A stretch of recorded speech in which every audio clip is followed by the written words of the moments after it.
कुछ neuro developmental disorders होते हैं, जिसमें से कि ऑटिज्म है, ADHD है, लर्निंग डिसेबिलिटी है, इंटेलेक्चुअल डिसेबिलिटी है। सो 1 अक्टूबर मंथ को ये बोला जाता है कि एक ADHD अवेयरनेस मंथ है। ADHD stands for attention deficit hyper activity disorder. So ADHD एक और कंडीशन होती है जिसे हम autism, ADHD, learning disability, intellectual disability, ऐसी बहुत सारी चीज़ें, जैसे मैं बता रहा था, कुछ न्यूरो डेवलपमेंटल डिसऑर्डर्स होते हैं, जिसमें से कि ऑटिज्म है, ADHD है, लर्निंग डिसेबिलिटी है, इंटेलेक्चुअल डिसेबिलिटी है। सो 1 अक्टूबर मंथ को ये बोला जाता है कि एक ADHD अवेयरनेस मंथ है। सो इसमें क्या होता है कि कुछ ADHD के बारे में आज हम एक हल्की सी 2-4 मिनट की बात कर लेते हैं, फिर हम बाकी अपने इश्यूज़ के ऊपर भी आ जाएंगे, बाकी जो आपके पॉइंट्स होंगे। ADHD stands for attention deficit hyper activity disorder. अब इसकी कई बार कोमॉर्बिडिटी हो जाती है। हमारे जो बच्चे ऑटिज्म स्पेक्ट्रम पर होते हैं तो कई बार कोमॉर्बिडिटी के तौर पर ADHD भी होता है। और सबसे बड़ी कन्फ्यूजन ये है कि जो बच्चे ऑटिज्म स्पेक्ट्रम पर होते हैं उनमें भी बाय डिफ़ॉल्ट कई बार जो है देखा गया है कि एनर्जी ज़्यादा होती है। सो हम लोग एज अ पेरेंट बड़े कन्फ्यूज़ रहते हैं कि मेरे बच्चे को ADHD है या नहीं है, क्योंकि ADHD भी आजकल बड़ा एक कॉमन वर्ड यूज़ होने लग गया है। यहाँ तक कि इतना ज़्यादा होने लग गया है कि जैसे पहले लोग आजकल क्या हो रहा है कि कोई उदास हो तो क्या कहता है, मैं डिप्रेशन में हूँ। सो जैसे डिप्रेशन एक अलग चीज़ है, उदासी एक अलग चीज़ है, लेकिन इसको इतना मिक्स कर दिया गया है कि ये उदासी को डिप्रेशन के साथ जोड़ दिया गया है। ठीक उसी तरीके से शरारतीपन को ADHD के साथ जोड़ दिया गया। मेरे बच्चे जो रेगुलर नॉर्मली भी जो शरारती होते हैं, इसको ADHD है। तो ऐसा नहीं है, मतलब ओवर जो है लेबलिंग नहीं होनी चाहिए। ADHD एक प्रॉपर एक कंडीशन है। ये 3 तरह की होती है। ADHD प्रीडोमिनेंटली इनअटेंटिव टाइप, क्योंकि पहले आप ये समझ लें कि ADHD का फुल फॉर्म होता है attention deficit hyper activity disorder. तो यानी कि 2 पार्ट्स हैं, एक अटेंशन डेफिसिट है, एक हाइपर एक्टिविटी है। तो ये 3 तरह की होती है। ADHD प्रीडोमिनेंटली इनअटेंटिव, इसमें बच्चे में बाकी कोई प्रॉब्लम नहीं है, लेकिन वो चाह कर भी कुछ चीज़ों के ऊपर फोकस नहीं कर पाता है। उसकी अटेंशन कंसंट्रेशन में दिक्कत होती है, उसकी चीज़ें, वो ज़्यादा ऑर्गेनाइज्ड नहीं होता, चीज़ें गुम करता रहता है, डिस्ट्रैक्टिबिलिटी ज़्यादा होती है, चीज़ों के ऊपर इवन खेलने वाले पार्ट पे भी लगातार टिक कर खेल नहीं पाता है। मतलब उसके अंदर वो अटेंशन फोकस की प्रॉब्लम होती है। इसे हम लोग कहते हैं ADHD प्रीडोमिनेंटली इनअटेंटिव टाइप। दूसरा आता है ADHD प्रीडोमिनेंटली हाइपर एक्टिव और इम्पल्सिव। सो इसमें क्या होता है कि बाय डिफ़ॉल्ट जब ADHD का जो बच्चा हाइपर एक्टिविटी में होगा तो उसमें हम ये देखेंगे कि एनर्जी बहुत ज़्यादा होती है, ओवर एनर्जी।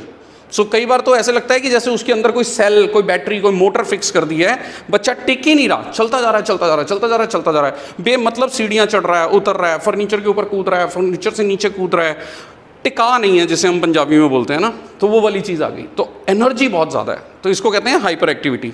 अगर बच्चा वर्बल है तो हम कोई बात कर रहे हैं, बीच में आ जाएगा, पूरी बात सुने बिना आंसर देना शुरू कर देगा, तो इम्पल्सिव होगा। सो तब हम कहते हैं ADHD प्रीडोमिनेंटली हाइपर एक्टिव और इम्पल्सिव।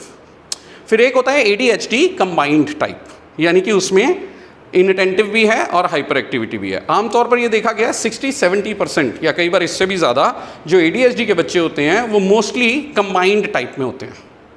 सो इसका एक प्रॉपर अलग से एक डायग्नोसिस होता है। Now the most important thing in our context is कि मेरा बच्चा भी जो ऑटिज्म स्पेक्ट्रम पर है, अगर वो बहुत उछल कूद कर रहा है तो क्या उसको ADHD है? सो यहाँ हमारे लिए ये पॉइंट बड़ा इंपॉर्टेंट हो जाता है समझने के लिए कि ऑटिज्म के अंदर बाय डिफ़ॉल्ट, जैसा कि मैंने कहा, कि एनर्जी ज़्यादा देखी गई है। अब इस एनर्जी को कंट्रोल करने के लिए 3 पैरामीटर्स पहले तो ज़रूरी हैं। सबसे पहला, इसका एक्सेसिव मीठा बंद कीजिए। एक्सेसिव मीठा मतलब ऊपर का, चाय दूध वगैरह में कोई मीठा दे रहे हैं, कोई दिक्कत नहीं है। ये कोक, पेप्सी, फैंटा, मिठाई, टॉफ़ी, चॉकलेट, कैंडी, बिस्किट के पैकेट्स, या फिर हमारे जो ये इवन चिप्स के पैकेट, जो भी हाई कैलोरी कंटेंट है, वो बंद कीजिए, क्योंकि पहले से एनर्जी ज़्यादा है, ऊपर से हम ये देकर और ज़्यादा एनर्जी बढ़ा देते हैं। तो पहला एस्पेक्ट हो गया कि कट द शुगर इनटेक। दूसरे पार्ट पर आता है कि इस बच्चे की जो एक ओवर स्टिमुलेशन होती है, जो टीवी, मोबाइल, लैपटॉप, आईपैड, उसको भी कंट्रोल कीजिए। अब ऑटिज्म के हिसाब से तो पहले ही वो 0 है। जब थेरेपी स्टार्ट होगी तो मैं क्या कहता हूँ कि at least for next 6 months make it 0। 0 मतलब 0। कोई टीवी नहीं, कोई मोबाइल नहीं, कोई आईपैड नहीं, कोई लैपटॉप नहीं, किसी भी तरीके की ये ओवर स्टिमुलेशन ऑडियो विजुअल नहीं। सो ADHD में भी हम यही कहते हैं कि हाइपर एक्टिविटी, नॉट अभी ADHD नहीं बोल रहा, हाइपर एक्टिविटी में मैं यही कहूँगा कि एक तो शुगर कट हमने किया, दूसरा हमने मोबाइल स्क्रीन वगैरह ताकि ओवर स्टिमुलेशन और ना मिले उसको कट किया, और तीसरा उस बच्चे को हमने कुछ फिजिकल एक्टिविटी में लगाया, यानी कि उसकी एनर्जी को चैनलाइज करना है इन मीनिंगफुल वे।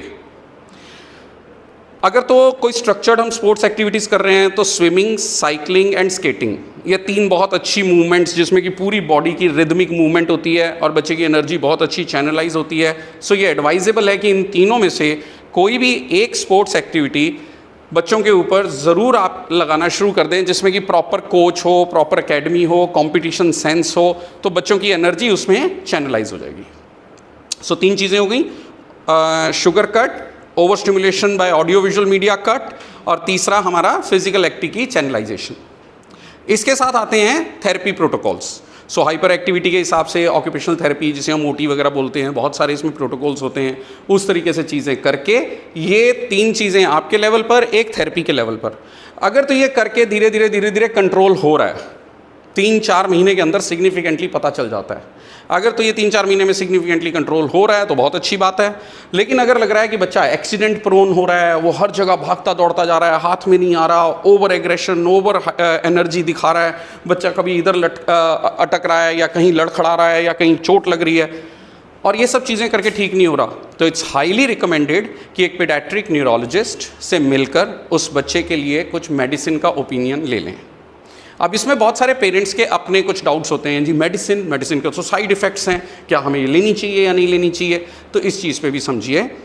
आज की डेट में बहुत सेफ़ मेडिकेशंस आ चुकी हुई हैं, अब एडवांसमेंट बहुत ज़्यादा हो गई है, और वैसे भी कोई भी चीज़ अगर बहुत ही सुपरवाइज्ड तरीके से प्रोफेशनल्स की गाइडेंस में दी जाए तो बहुत ज़्यादा कोई ऐसा हमें डरने वाली बात नहीं है। लेकिन फिर भी एज अ पेरेंट आपके कंसर्न ठीक होते हैं तो आप अपने डॉक्टर से, फिजिशियन से, जो भी ट्रीटिंग है उससे आप अपने डाउट्स क्लियर कीजिए।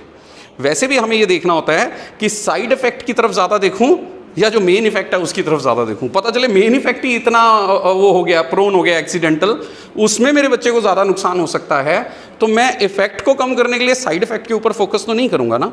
सो ये एक इन्फॉर्म्ड डिसीजन आप ले सकते हैं डॉक्टर के साथ अपनी सलाह करके, फिर आप उनसे डिस्कस कीजिए कि क्या है। जहाँ तक मेरी समझ है ये बहुत थोड़ी ड्रॉप बाय ड्रॉप मेरे ख्याल से ये मेडिसिन होती हैं। I am not the one with this expertise, वो जो इसके स्पेशलिस्ट हैं वो इसमें आपको ज़्यादा गाइड करते हैं। डोजेस को बहुत धीरे धीरे घटाया बढ़ाया जाता है। अगर ये सब कुछ प्रॉपर प्रोफेशनल तरीके से डॉक्टर के सुपरविजन में हो रहा है तो ऐसी कोई, मुझे नहीं लगता कि कोई चिंता वाली बात है, लेकिन फिर भी अपने डाउट्स ज़रूर क्लियर कर लीजिए। अब आता है कि क्या ये हाइपर एक्टिविटी अब ADHD की कैटेगरी में आएगी क्या। सो आमतौर पर एक स्लैब बनाया गया है जिसे हमने बोला है 6 इयर्स। सो डायग्नोस्टिकली हम ये कह देते हैं कि 6 साल के बाद भी अगर ये सब चीज़ें करके मैनेज नहीं हो रही है तो कोमॉर्बिडिटी ऑफ ADHD इस्टेब्लिश हो सकती है। उसके लिए हमारे पास बहुत सारे साइकोमेट्रिक टूल्स होते हैं, आपसे पूछ के, स्कूल के टीचर से पूछ कर, वो फॉर्म वगैरह फिल करके, कैलकुलेशन, स्कोरिंग्स करके, वो नॉर्म्स, कट ऑफ्स, ये सब तय करके हम लोग ये देखते हैं कि क्या बच्चा ADHD के स्लैब में जा रहा है। और 6 साल से पहले सिम्टोमेटिक अगर कहीं बहुत ज़्यादा है तो डॉक्टर का ओपिनियन लेकर मेडिसिन 6 साल से पहले भी स्टार्ट की जा सकती है। आमतौर पर हम देखते हैं 3 साल, 4 साल, 5 साल में क्लियर कट सिम्टम्स नज़र आने शुरू हो जाते हैं। सो यहाँ हमें थोड़ा सा डिस्टिंक्शन इस एंगल से भी देखना है कि ज़रूरी नहीं है कि बच्चे को मुझे लेबल ही करना है कि इसको ऑटिज़म है और साथ में ADHD है या नहीं है, या खाली ADHD तो नहीं है। हम पहले सिम्टम्स को एड्रेस कर लें, डाइट रिस्ट्रिक्शन से कर लें, फिजिकल एक्टिविटी से कर लें, ओवर स्टिमुलेशन को क्लोज करके कर लें, थेरेप्यूटिक ये जो हमारे OT प्रोटोकॉल्स हैं वो चला कर देख लें, और फिर ये नहीं हो रहा तो डॉक्टर के साथ ओपिनियन ज़रूर ले लें। सो यहाँ तक तो ये थोड़ा सा हमारा ये रह गया हाइपर एक्टिविटी, ऑटिज़म, ADHD का थोड़ा सा ये जो ब्लेंडेड वर्जन हो गया।